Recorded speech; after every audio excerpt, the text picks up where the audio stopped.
Joining us now is Dan Perry, author of the newsletter Ask Questions Later on the online platform Substack. He's the former head of Associated Press in Europe, the Middle East and Africa. Mr. Perry, good to have you with us on Al Jazeera.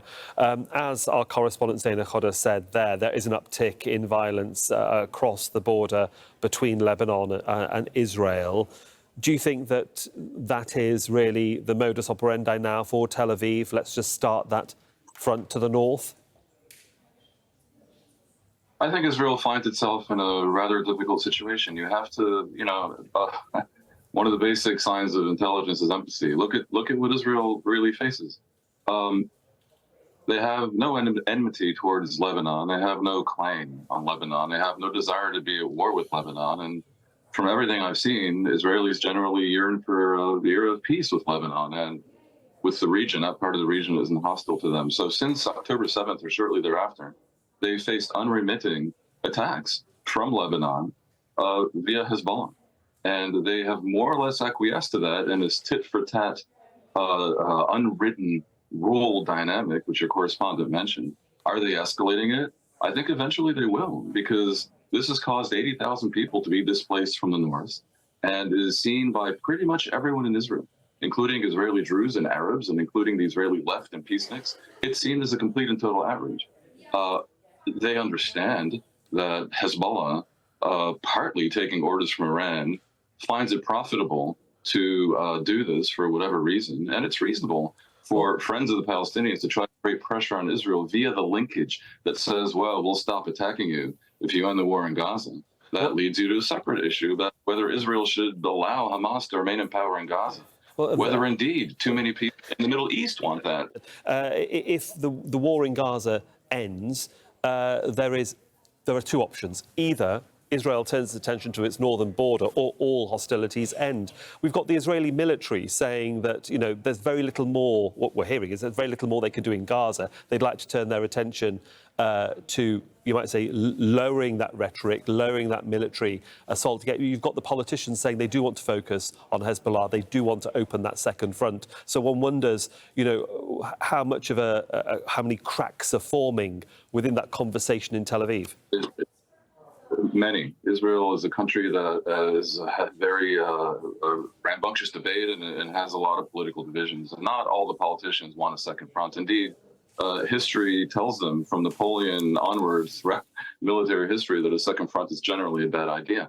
The question is whether, if the war really does end in Gaza, and if Hezbollah actually ends its unprovoked attacks on Israel as a consequence, will Israel be able to tolerate, at that point, Hezbollah arrayed pretty much right across the border, a few feet across its communities, given what's happened, given the history? At that point, if Israel moves to try to militarily impose implementation of Security Council Resolution 1701, which does require Hezbollah to pull way back from the border, what will happen then? Will Israel really do that, or will they bite the bullet? Will whatever force or persuasion be brought to bear on Hezbollah to, again, implement that UN Security Council resolution and move back from the border? Will that happen? No one knows. No. I think Israel is indeed reluctant to attack because of the deterrence caused by all these long-range rockets aimed at Tel Aviv. In terms of Resolution 1701, we know that both sides really haven't adhered to the guidelines of that from the 2006 war. Very briefly, Mr. Perry, have to disagree. Well, Mr. Hochstein, Amos Hochstein, has been in Lebanon. We're seeing one envoy after the other, whether it be Antony Blinken or anybody from state entering Israel and then maybe going on to Lebanon. Are any of these envoys having any effect at all? Because they're going back with their tail between their legs, aren't they, to Washington, because they're not getting through to either side, or certainly not to the politicians in Tel Aviv? I don't think they're getting through to Hezbollah. The politicians in Tel Aviv, I think there's not much to ask of them, really. What would Amos Hochstein or the French ask of the politicians in Tel Aviv? Or, to be fair, we're actually talking about Jerusalem. What is Israel supposed to do? Hezbollah is the side that has been attacking Israel since October 7th unprovoked. I understand they want to show support for the Palestinians, but that's a different conflict. I don't think Hochstein or the French or the Lebanese government has any influence over Hezbollah.